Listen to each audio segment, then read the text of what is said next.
Alors, processus électoral, la présidentielle de 2023. Monsieur Aristote Chubaba, bienvenue. Merci beaucoup, très cher Jean-David Kilolo. Une floraison des candidatures au niveau de l'opposition, c'est qui donnerait un boulevard au président Félix Tshisekedi. 24 candidats, soit 23 candidats de l'opposition probablement, et contre un seul. Jean-David Kilolo, vous savez, les candidatures que vous voyez ne sont pas des candidatures qui répondent aux mêmes raisons. Voyez-vous, les élections sont un moment en même temps de sanctions, des sanctions de ceux-là qui n'ont pas répondu aux attentes de la population, mais en même temps, les élections, c'est également un moment où les peuples doivent faire confiance à une personne qui doit présider à la destinée de celui-ci. Et comme vous le savez, au niveau du LGD, nous avons un candidat, le président national du LGD, Matata Ponyo Mapon, qui est resté serein et qui a pris cette décision-là de porter sa candidature à ces présidentielles de décembre 2023. Pourquoi? Parce qu'il pense que sa candidature est une candidature des raisons, d'engagement, mais également des réformes de l'État. Matata Ponyo. Exactement, des réformes de l'État, parce que l'homme est resté serein sur ses bottes. Évidemment, malgré la multiplicité de candidatures, nous... Même Matata Ponyo, puisque c'est de lui dont on fait allusion, il y a la justice, le dossier Boukangalonzo, qui lui colle à la peau. Il n'arrive pas à s'en débarrasser. Vous savez, Jean-David Kilolo, dans un État sérieux, dans un État des droits, dans un État démocratique, nul ne peut se faire justice.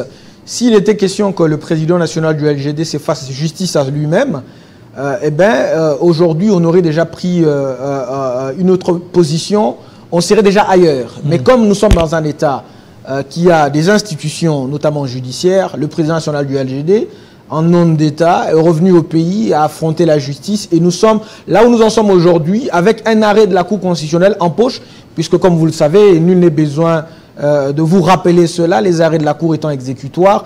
Le président national du LGD reste et demeure serein. Le dossier Boukangalonzo, quoi qu'il en soit, le président national du LGD sait que la Cour avait déjà tranché. Et jusqu'à aujourd'hui, puisque la Cour l'appelle, il vient, il répond sereinement et sans problème. Oui, mais est-ce que vous ne voyez pas que ça risque d'être une épine pour sa campagne? Par rapport à quoi? Processus, parce que le temps pour lui de préparer la campagne comme les autres candidats, il devra faire face à la justice, il devra répondre à toutes les invitations de la Cour constitutionnelle, ça sera difficile. Jean-David Kilolo, le président national du LGD, n'est pas seul. Matata Ponyo n'est pas seul. Là, il faudrait que nous puissions mieux le retenir.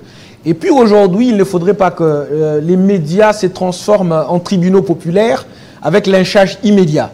Parce que, voyez-vous, les juges sont en train de faire le travail et nous demeurons dans la sérénité qu'il faut et la sérénité du président national du LGD, et sans embâche, sans anicroche et sans atermoiement possible. Voilà, aujourd'hui, il y a des candidats, je l'ai dit tantôt, une floraison, mais il y a des candidats qui sortent du lot. Matata Ponyo, Martin Fayoulou, Moïse Katumbi Chapwe, Denise Mukwege, pratiquement ces 4 candidats.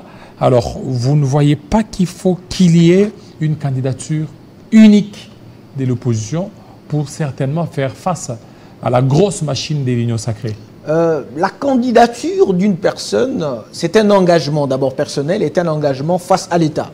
La grande différence, et ça, moi j'aime ça pratiquement et totalement, c'est que la candidature du président national du LGD est une candidature des raisons.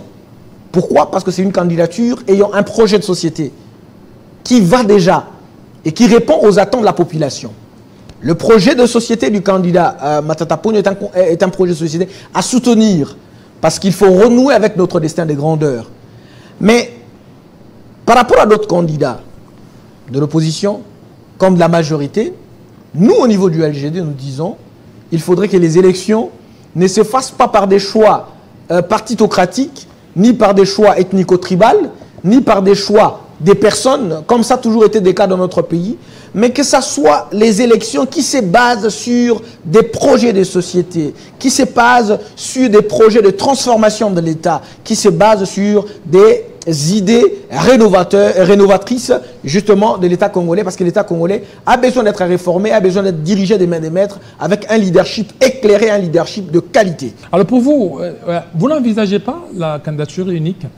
Je pense que la CENI a déjà publié la liste des candidats. Les temps de parler de candidature unique, je pense que ce n'est pas le moment. C'est pas le moment. Ce n'est pas le moment, puisque c'est quoi alors? Puisque aujourd'hui, la seule chose qui nous intéresse, nous, c'est de vendre les projets et la personne du président national du LGD, Matata Ponyo Mapon.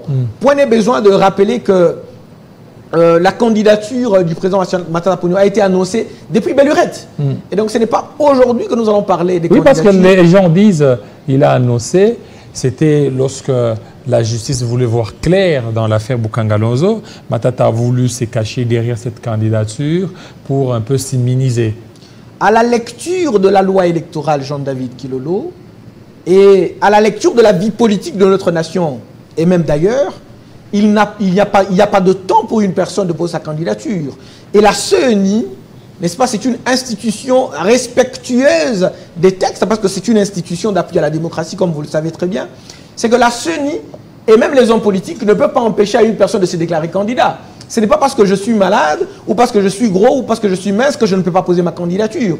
Point n'est besoin de signaler que la candidature est une décision personnelle qui ne dépend pas des humeurs des autres, qui ne dépend même pas des humeurs de la justice. La justice est rendue au nom du peuple, la justice doit être rendue dans un délai X, mais pendant que la justice fait son travail, les hommes vivent. Parce que comme vous le savez, nous sommes comme dans un contrat social avec et les gouvernants et les gouvernés, et que si les autorités judiciaires se rendent compte qu'une personne est bien évidemment innocente, eh bien, je ne pense pas que cette personne qui est innocente doit faire objet doit continuer à faire objet de poursuite. Et surtout lorsque les arrêts de la Cour rendus en la faveur de cette personne-là, je ne vois pas où est le mal si la personne pose sa candidature ou continue à envisager, à briguer le mandat ou le poste du président de la République pour pouvoir diriger son pays à bon escient. Alors aujourd'hui, Denis Mukwege qui est là,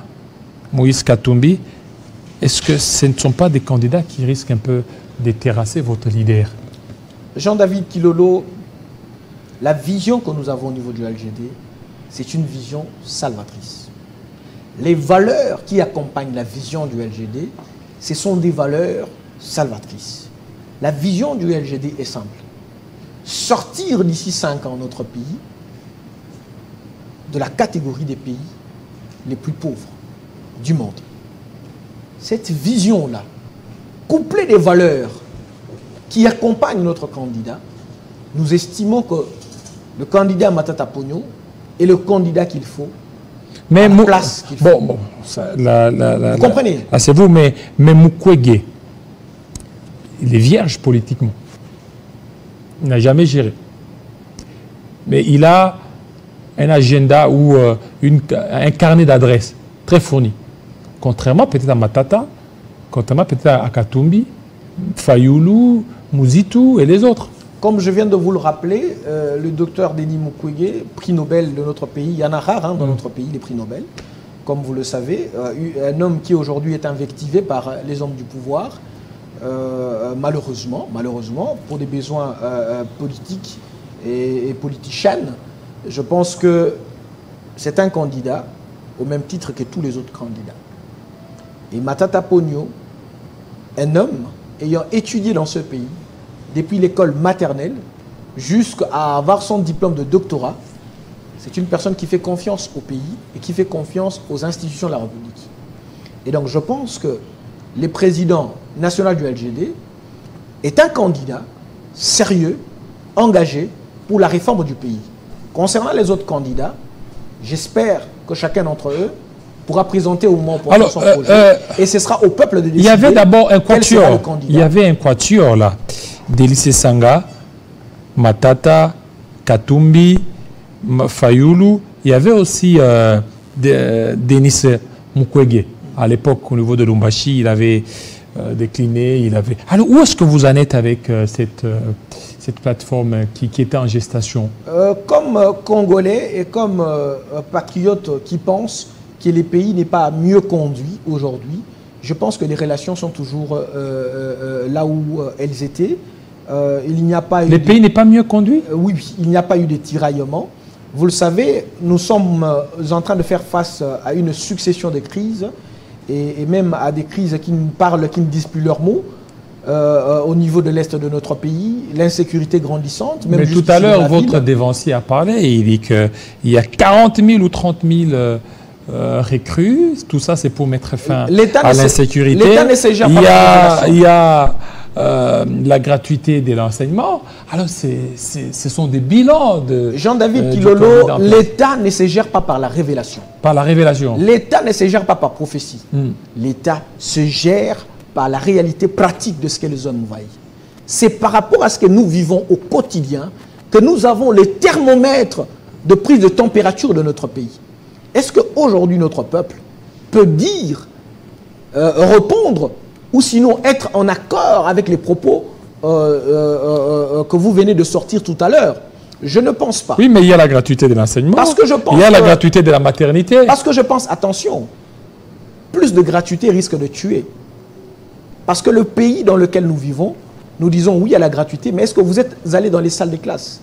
Nous disons oui à la gratuité de la maternité. Est-ce que vous voyez combien de femmes meurent en accouchant? Nous n'avons pas encore réglé ces problèmes-là. Allez-y à Ngaliba aujourd'hui, vous avez une femme enceinte. Allez-y là-bas avec votre femme. Cherchez un gynécologue d'urgence. Et après, nous allons en parler. C'est une façon de vous dire que l'État ne se gère pas par précipitation. Ce n'est pas Baptokei, non, non, non, non. Les projets d'un État doivent être mieux chiffrés, mieux canalisés, mieux orientés.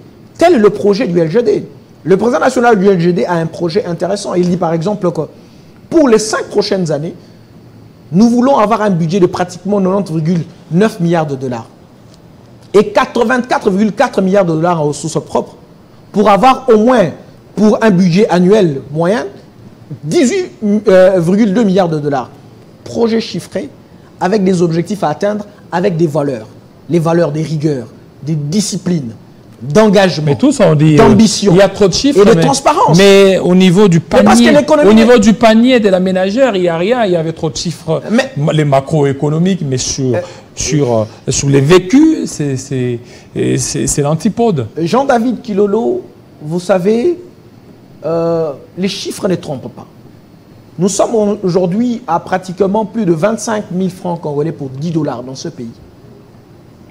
Mais si on se pose la question de savoir, à la pris du pouvoir de l'Union sacrée, voire du gouvernement FCC Cash, les dollars n'étaient pas à ce prix-là, n'étaient pas à ces taux-là. C'est pour vous dire que les chiffres, qui ne nous trompent pas, peuvent facilement nous montrer. On n'a pas besoin de révélations. Je n'ai pas besoin de vous révéler qu'aujourd'hui, il y a une cherté de la vie. Je n'ai pas besoin aujourd'hui de vous révéler que les taux de dollars est à son comble. C'est pour vous dire qu'à l'époque de Matata, et j'étais content de le voir avec sa chemise floquée au taux de dollars de l'époque. 900 francs congolais pour 1 dollar. Et de manière intacte. C'est pour vous dire que les chiffres ne trompent pas. Et nous sommes confiants au programme de société engagé par le sénateur Matata Ponyo, à ces valeurs qui le caractérisent, notamment les valeurs de rigueur, d'engagement, de discipline, de transparence et même des dignités. Alors, qu'est-ce qui empêcherait Matata Ponyo à se rallier derrière un candidat? Jean-David Kilolo, je pense que le président Matata Ponyo est un homme qui a un parti politique. Et ces partis politiques parlent pour le compte du président national du LGT. Au moment opportun, nous allons vous dévoiler en toute clarté le programme et les projets de société de notre candidat. C'est à cela que nous nous en tenons jusqu'à aujourd'hui. Est-ce qu'aujourd'hui, vous ne voyez pas que c'est déjà un boulevard à ce stade actuel? Le boulevard par rapport à quoi? Un boulevard pour le président Félix. Sinon, on n'irait pas aux élections. Je dis un boulevard, pourquoi? Si vous partez en ordre dispersé, donc il y aura l'émiettement de voix. Et quand il y aura émiettement de voix, le président en face, avec tout ce qu'il a, l'armada qu'il a déjà disponibilisé, il risque de vous gagner les pions. Jean-David Kilolo, en 2018, nous avons eu les élections dans ce pays. Et le président Kabila... Il n'y avait pas beaucoup de candidatures. Comme le président Kabila avait un candidat qui était déjà plébiscité, gagnant. Et nous connaissons la suite. Il ne faut pas faire confiance aux danseurs et aux chanteurs de nuit. La réalité du pouvoir est tout autre. Parce que la réalité du pouvoir ne réside pas dans sa conquête ni dans le bilan. Qui sont les danseurs et les chanteurs? C'est ce que je viens de dire. Vous pouvez le rechercher parmi nous. Allez-y. Voyez-vous, vous êtes aujourd'hui à l'Union Sacrée, vous avez tous les caciques du FCC qui sont là. Vous avez tous ces caciques qui sont là. Des gens qui ont géré ce pays et qui, pour le moins, n'ont pas assez d'éléments de preuve pour nous démontrer à suffisance combien ils ont été importants pour cette nation. La seule chose que je peux vous dire, que la réalité du pouvoir ne réside pas dans le bilan. Et je peux même ajouter que la réalité du pouvoir ne réside pas dans les folklores, n'est-ce pas, électorales. La réalité du pouvoir réside, n'est-ce pas, dans les tripes et la rage de ceux qui ont géré l'État, comme Matata Ponyo. Alors maintenant, aujourd'hui, c'est bien de parler tout ce que vous dites, mais si vous essayez de voir l'arcane politique aujourd'hui, nous avons la défense, l'UDPS, nous avons la Banque centrale, c'est quelqu'un d'autre. Alors, donc, partout là où il y a des décisions, ça revient au pouvoir et que ça sera difficile que vous puissiez remporter ou gagner ces élections. Nous l'avons décrié et vous venez de le dire en me donnant raison sans... j'espère que vous l'avez compris, que c'était également le cas avec le président Kabila. Il avait tout entre ses mains. Les juges que lui-même avait nommés. Aujourd'hui, l'Union Sacrée, c'est une grande plateforme. Mais c'est pour vous dire quoi? Plus de 600, 700 partis politiques. Mais c'est pour vous dire quoi? Alors que LGD, c'est... C'est pour vous dire quoi? C'est un parti politique qui est là, mais qui... C'est pour vous dire quoi, Jean-David Kilolo? Ce ne sont pas les partis politiques qui votent. Parce que les partis politiques et les regroupements politiques, ce sont des personnes morales. Ce sont des humains qui votent. Ce sont des gens, des personnes physiques qui votent. Et donc, quelle que soit la multitude, le chapelet, ou encore mieux la marmaille des partis politiques et regroupements politiques que l'Union Sacrée peut avoir, mais ce ne sont pas des regroupements qui votent parce que ce sont des personnes morales. Ce sont des humains, des personnes physiques et qui vivent au quotidien. Les partis politiques et les regroupements politiques de l'Union Sacrée vivent avec les fonds de l'État, pour le moins. Mais les personnes, les humains, les individus, le peuple congolais, les citoyens lambda, nous, Aristote Chiboaboa, citoyens lambda aujourd'hui, mais ce sont nous, c'est nous qui votons.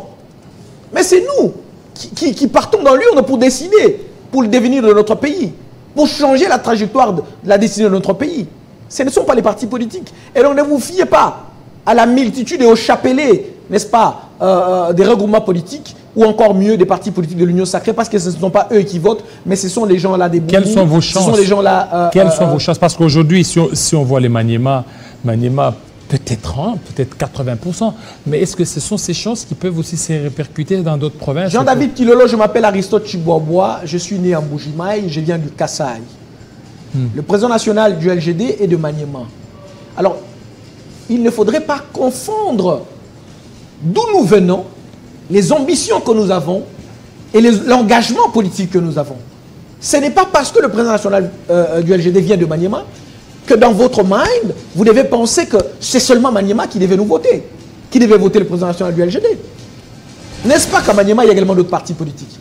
Mais évidemment, aujourd'hui, le LGD est implanté d'abord à Kinshasa, avec autant de membres. Et j'en félicite, et je félicite également le secrétaire général du LGD, voilà. Chamala, qui a fait un travail des titans, des mains des maîtres. Merci. Merci à vous, Aristote Chiboaboa, surtout de votre passage. Nous vous aurons dans les prochains jours, lorsqu'il y aura la campagne électorale. Merci beaucoup. Portez-vous très bien, fidèles téléspectateurs, restez branchés. Tout à l'heure, la grande édition des Grâces Salambo. Il sera à 20h au Maniema, à 19h à Kinshasa. Très bientôt.